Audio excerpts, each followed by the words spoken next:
Fala pessoal, tudo bem? Sejam todos bem-vindos ao nosso primeiro editorial do dia. Pois é, não é à toa que eu falo que eu sou tarcisista, porque eu gosto do trabalho do cara. E quanto o assunto é educação, eu acho que a gente tem que levar isso com uma seriedade maior. O Brasil apresenta índices péssimos da educação. E Tarcísio de Freitas resolveu encarar o sistema de frente e mudar algumas dessas regras.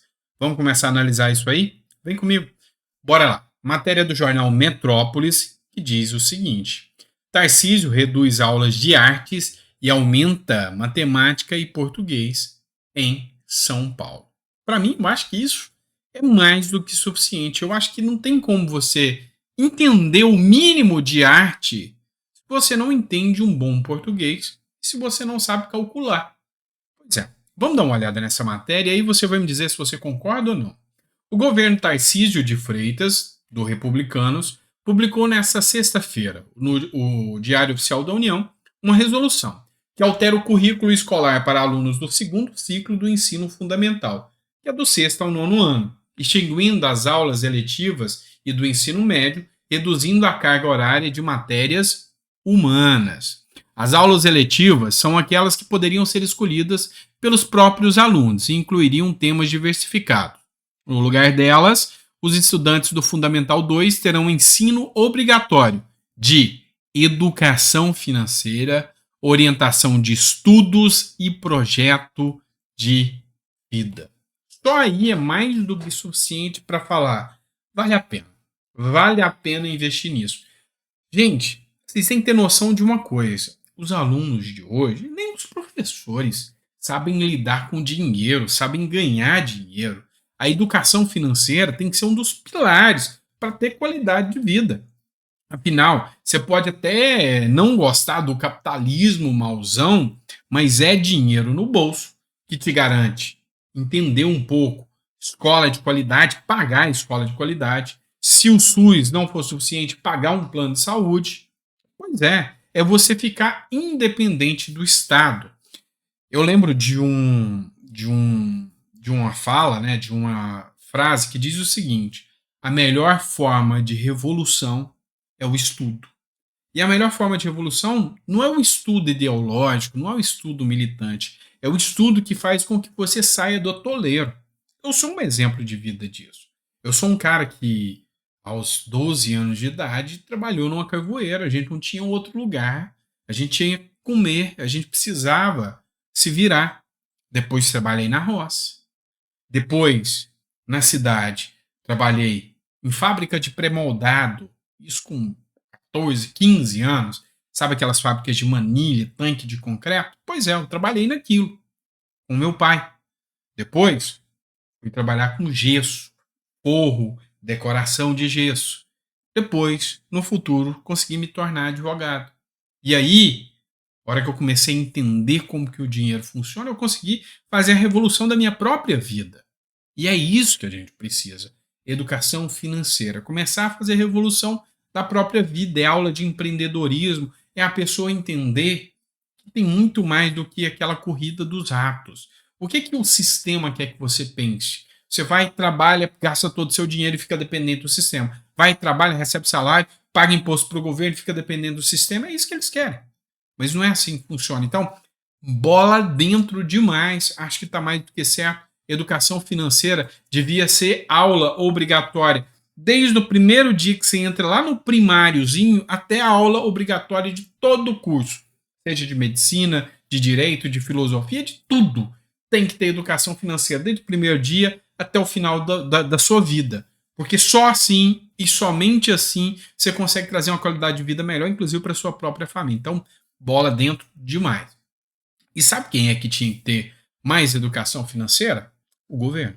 Pois é. Olha só essa matéria do Conexão Política que eu trago para vocês. Executivo.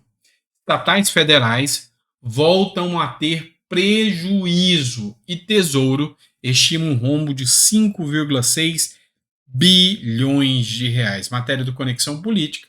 As empresas estatais federais enfrentam uma perspectiva de encerrar 2023 com um déficit de 5,6 bilhões, marcando a primeira vez em 8 anos que o Tesouro Nacional pode precisar cobrir esse saldo negativo.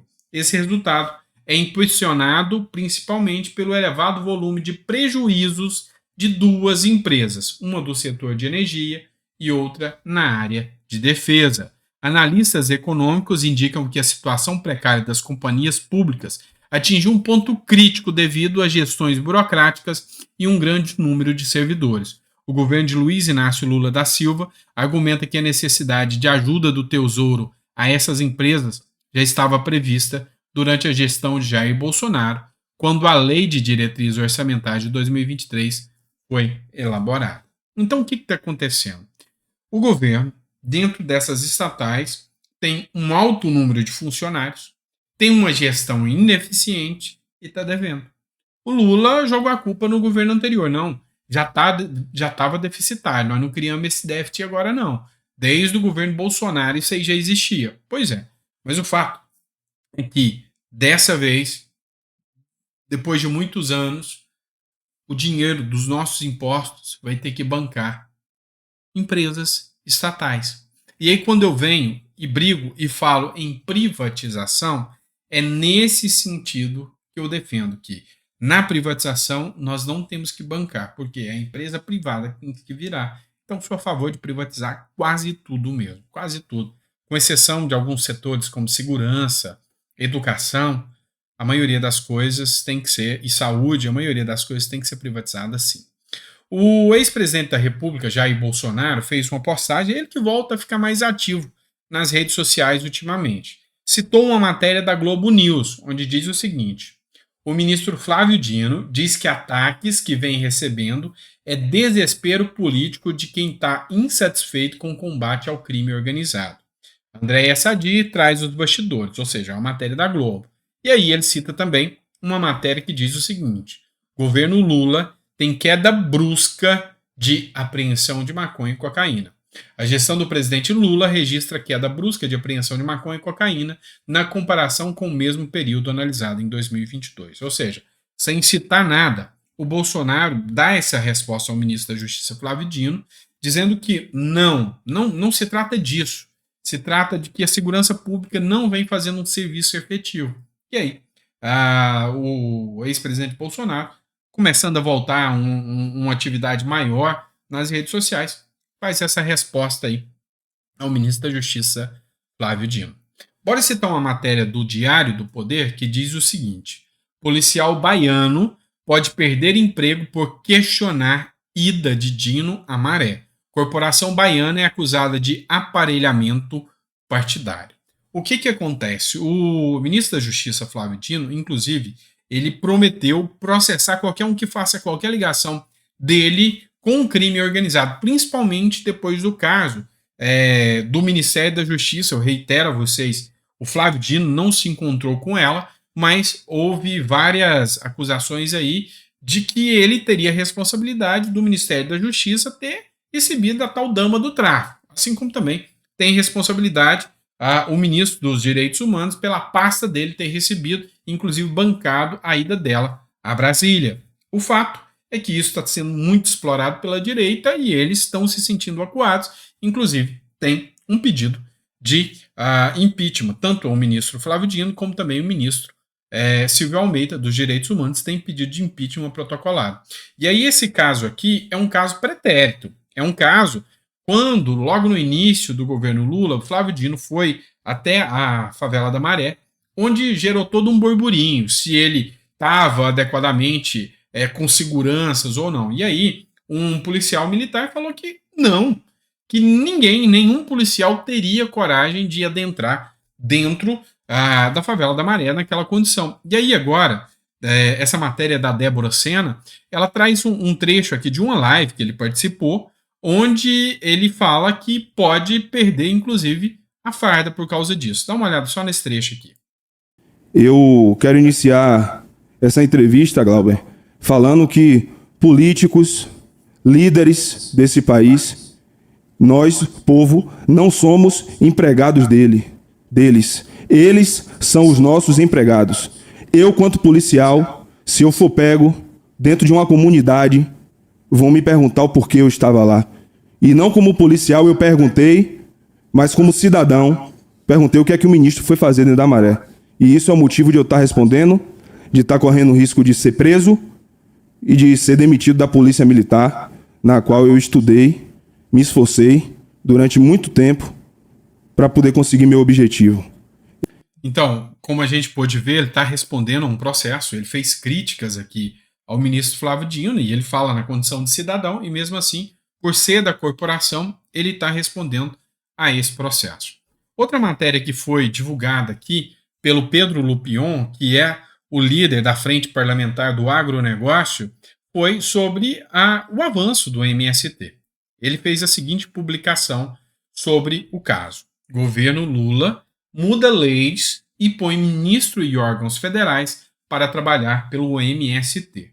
Nos últimos meses, dezenas de servidores públicos de ministérios, órgãos e autarquias federais foram deslocados de suas funções cotidianas para dar atenção a uma pauta urgente, responder item por item a uma lista de reivindicações do MST. E aí o Pedro Lupion, que é deputado federal, presidente da Frente Parlamentar do Agronegócio, escreveu o seguinte: o governo Lula alterou normas por meio de decreto e instrução normativa, reintegrando uma dinâmica de concessão de terras repleta de irregularidades apontadas pelo Tribunal de Contas da União. Essa abordagem parece privilegiar os interesses do MST, em vez de atender às verdadeiras necessidades. Stedley sorri e é uma perda para o Brasil. E aí, os internautas questionam, né, o Afonso, por exemplo, e aí, vão deixar isso ficar assim? O fato é que o MST é um instituto privado, ele não é um instituto público, ele não é uma de função pública, ele é um instituto privado.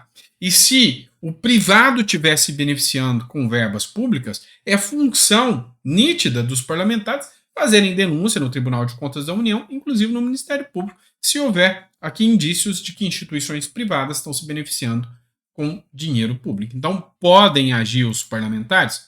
Podem, com toda certeza.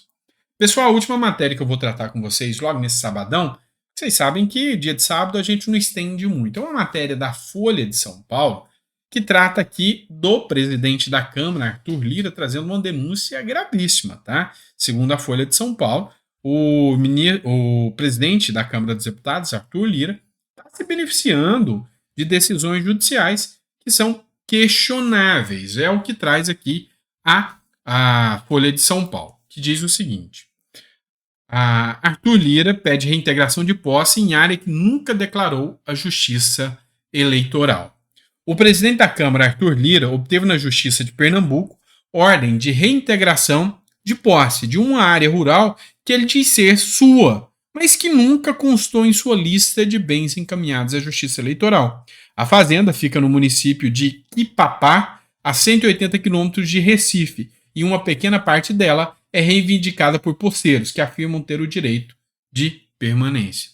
O imbróglio, né, a discussão, foi revelado pela Folha ainda em 2022. Em agosto desse ano, o deputado conseguiu a medida para tirar os ocupantes do local. E aí, tem uma denúncia muito grande de grileiros, de pessoas que sabem de terras que estão disponíveis e não tem um dono específico e aproveitam-se de decisões judiciais para se beneficiar com isso e conseguir a posse desses bens. Então aqui há uma denúncia aqui por parte da Folha de São Paulo. Eu não analisei os autos, não posso te dizer do que se trata, mas tem essa denúncia aqui da Folha de São Paulo. Tá certo, pessoal? É isso, pessoal. Espero que vocês tenham gostado do editorial. Meio-dia eu tô de volta aqui com mais conteúdo para vocês. Grande abraço.